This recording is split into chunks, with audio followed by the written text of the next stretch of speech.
In this video, I am going to prove that you can implement Montessori at home even if you don't have a huge house or if you don't have a lot of space. Hello everyone, my name is Karen Franciosa. I share Montessori and positive discipline content, and every single time I share something about home decor or home setup for Montessori, I get a lot of questions about how can we do this if we don't have this space. And I get that concerned because everywhere you go, everywhere you look for, you find all the functional kitchens and all the big playgrounds and the wardrobe and the floor bed and all of those big beautiful things that yes, they are Montessori, but you may feel like you cannot practice Montessori because you don't have this space. And in this video, I'm gonna prove that wrong. I'm gonna give you my best 10 tips to practice Montessori at home even if you don't have a lot of space. Tip number 1, repurpose your cabinets. One of the main features that you find in a Montessori home are the open shelves. I personally love open shelves. They are a great idea to have only what our little ones need at the moment. Everything's organized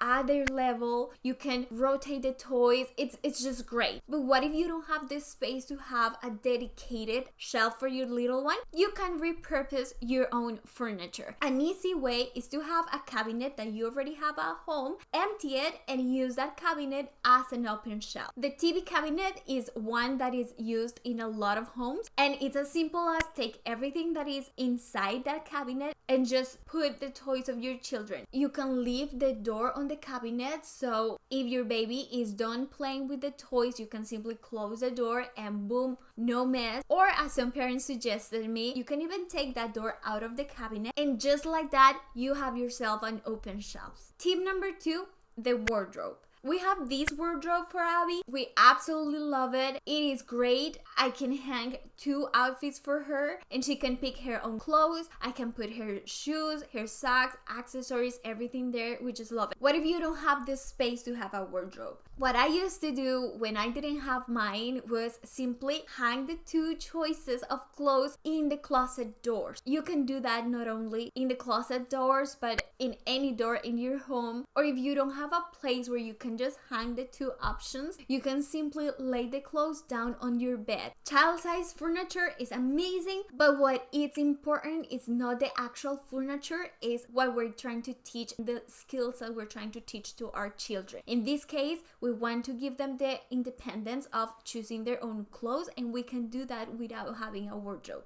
Tip number 3, the self-care station. I recently created our self-care station, and the reason why it took me so long to actually do it was because I never thought it was necessary to have one. And now that I have it, I still think it's not necessary. I love seeing all these little self-care stations when you have like a little sink and they can wash their hands and get ready. But if you don't have the space to have the actual self-care station, you can do exactly the same with just a toddler stool. That is why I didn't really create our self-care station until just few months. Abby loves to go up and down the stool. I put this little thing on the faucet so she can easily reach the water, and everything that she needs for her self-care is right there for her. Now, the reason why I created the self-care station is because I got a really good deal on the little sink, and I was like, all right, let's do it.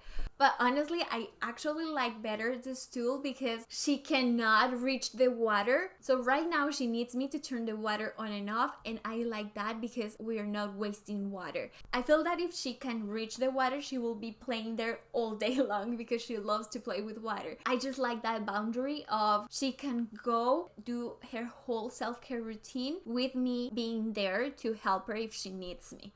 Tip number 4 is about the functional kitchen. The kitchen with the running water where all the kids can go and prepare their own food is, I think, one of the most known Montessori home setups. And I think that if you have the space and if your child is old enough to have that, then it's a great idea. But you don't need a functional kitchen to practice Montessori at home. What you might need is what people call a kitchen helper. If you ask me, me what is the must-have Montessori item you need, I will say a kitchen helper, especially the one we have. We have this kitchen helper and I absolutely love it. It's not only super safe, but you can actually fold it to save even more space. So you're not only saving space by not having a functional kitchen, but you can save even more space by having a kitchen helper that you can actually fold and put away. Having these will have about the same purpose of having a functional kitchen. You can put this tool on the counter where your child can reach the counter, practice how to prep the food and clean the vegetables and cut and spread the batter and do all of this. And I believe this is even better for us parents because the perfect place to spend quality time with our little ones and to teach them life skills that they're gonna use for their whole lives. So that one I think is a must-have.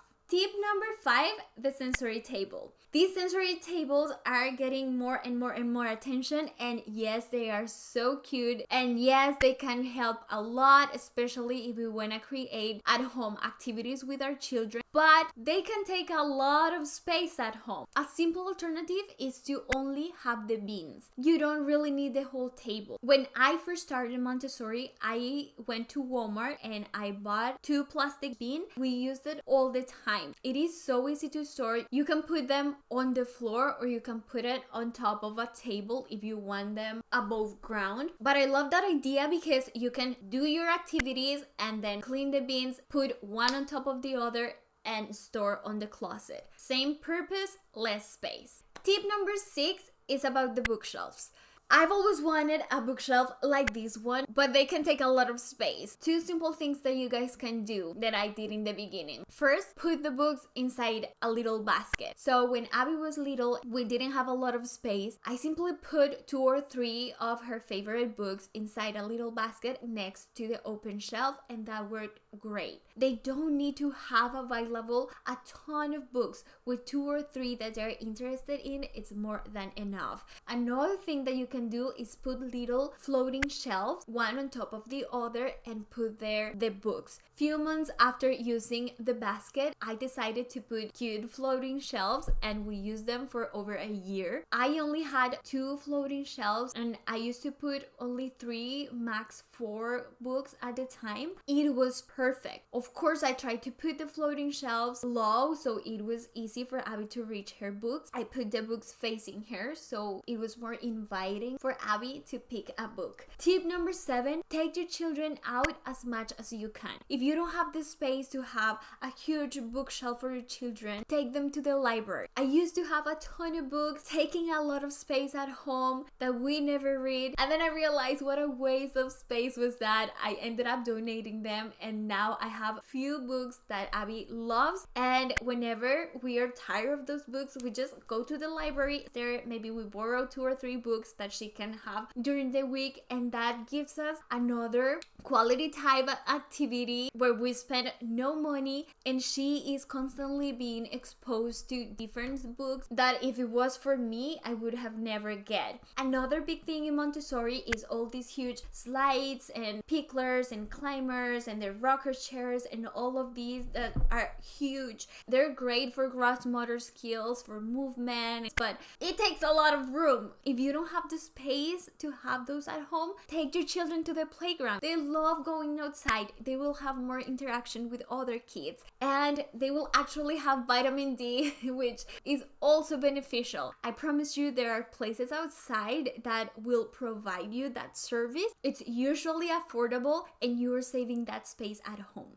Tip number 8, play dates. This is one of my favorites, not only to save space at home, but to keep her interested in her own toys. Here's what I mean by that. Whenever we plan play dates, we go to a friend's house and they have a bunch of different toys that we don't have at home. So she is in heaven. She thinks all of those are just brand new toys for her. She's having more interaction with other kids. I don't feel like I need to get her those other toys. And when she comes home, she won't be bored with her own toys because she already had the opportunity to play with other things. So whenever she comes home, she will see her toys and have interest in playing with them again. Another thing that I enjoy doing is just go to stores that have toys and I just let her walk around and wander around, trying to like play with one toy here and there, and then it's time to say bye-bye to the toys and go home. Tip number 9, declutter. Sometimes we believe that Montessori is having more and more things, and I think it's the total opposite. The less we have, the more we can appreciate what we already have, and the more intentional we will be with the things that we are actually getting. Especially little toddlers don't need to have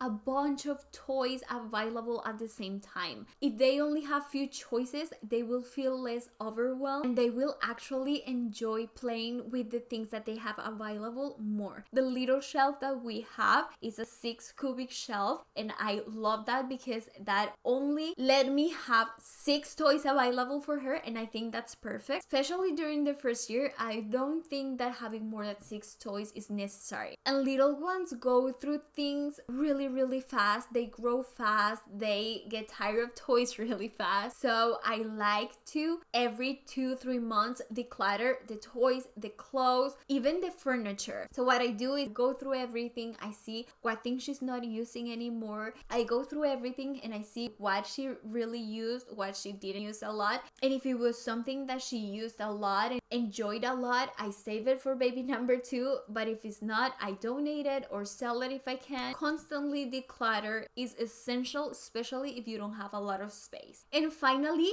declutter and repurpose your own things. So I like to go not only through Abby's things, but also my things. And the reason why is because every time I declutter, I usually empty a little cabinet or a little drawer. That space, we can usually repurpose it for something that Abby can need.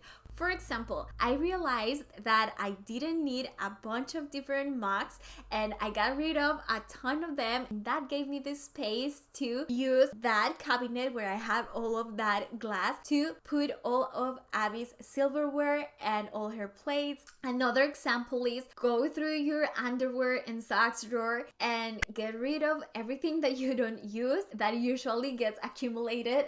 Get rid of that and create a little drawer where you can put your child's clothes, and that way they will know that that specific cabinet, that specific drawer is for them. If you have more tips about Montessori for small spaces, please share them in the comments so we can help more parents. If this video was useful, there's another one that I know you guys are gonna love. Thank you so much for watching, and I'll see you guys in the next one. Bye.